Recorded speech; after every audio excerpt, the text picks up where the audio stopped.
I was 16 when I started training with Sporting's first team. The players were bigger, stronger, more experienced. But I didn't care. I didn't want them to treat me like a child. I wanted to prove I belonged there. Every sprint, every pass, every tackle, I pushed like I had something to prove every single second. Because I did. I wasn't just fighting for a position. I was fighting for a future. And then, one night changed my life. We played a friendly match against Manchester United. I didn't know it then, but some of the greatest players in the world were watching me.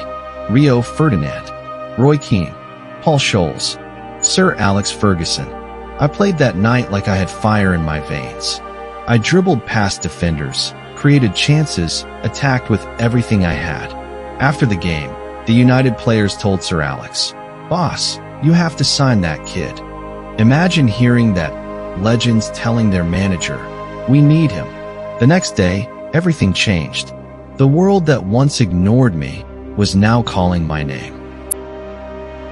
When I arrived in Manchester, I felt like that 12-year-old boy again, alone, unsure, far from home. A new culture, a new language, a new level of football, and the Premier League is a battlefield. Players were strong like warriors, tough like steel, and I was still the skinny kid from Madeira. People mocked me.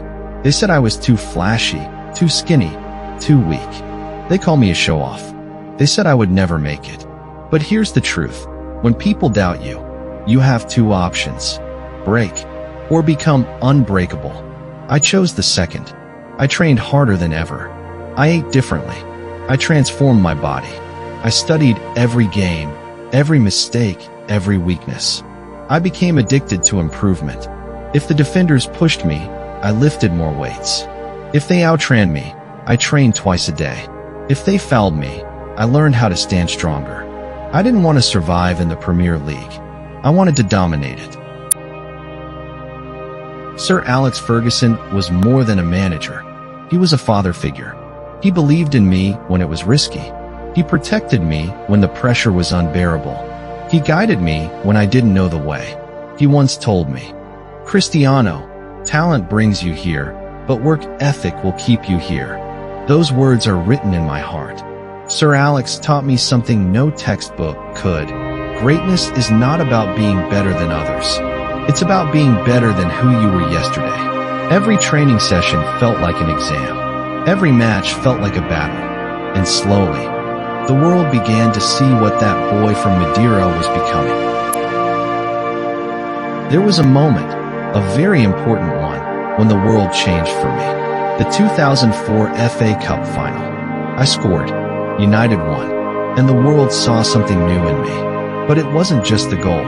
It wasn't the trophy.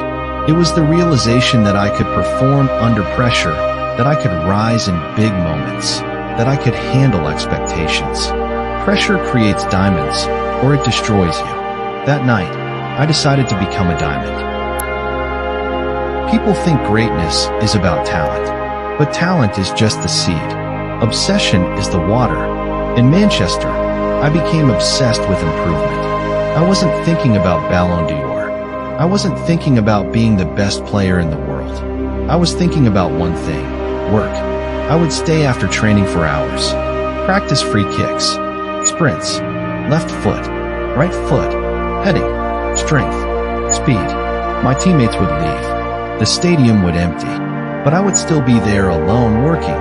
Because I knew one fact: when no one is watching, that is when champions are made. The miles you run in silence, the sacrifices you make in the dark, they are the ones the world applauds in the light. In 2005, life hit me harder than any defender ever could. My father passed away. He battled alcohol for many years. And I watched the strongest man I knew slowly disappear. I wanted him to see everything I would become. But life had other plans. The night I got the news, I felt like the little boy in Madeira again.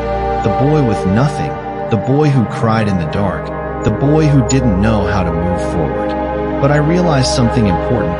Pain does two things. It can shame you, or it can change you. I chose the second. I decided that every goal I scored, every trophy I lifted, every achievement I earned would be for him. My father didn't see what I became, but he shaped who I became, and I carry him with me in every step. After my father's passing, something awakened inside me. A new fire, a new purpose, a new level of hunger. I wasn't playing football anymore. I was fighting for something bigger. In 2006, 2007, 2008, everything changed. I became faster, stronger, smarter, more ruthless, and the world began to see the transformation.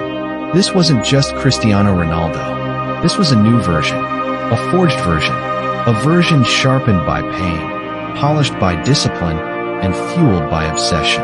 In 2008, I won my first Ballon d'Or. And you know what I felt? Not pride, not relief, not satisfaction. I felt hunger. I looked at the trophy and said, "This is not the end. This is the beginning." Manchester taught me everything. It taught me discipline. It taught me responsibility. It taught me pressure. It taught me sacrifice. But most importantly, it taught me this. Your dreams don't care where you come from. They only care how much you are willing to give. A poor kid from a small island became the best player in the world. Not because he was special, but because he was willing to suffer for his dream. And that is the lesson I want you to hear. Your background is not your limit. Your limits are only in your mind. I didn't come from greatness. I chased it. I fought for it. I bled for it. I earned it. And so can you.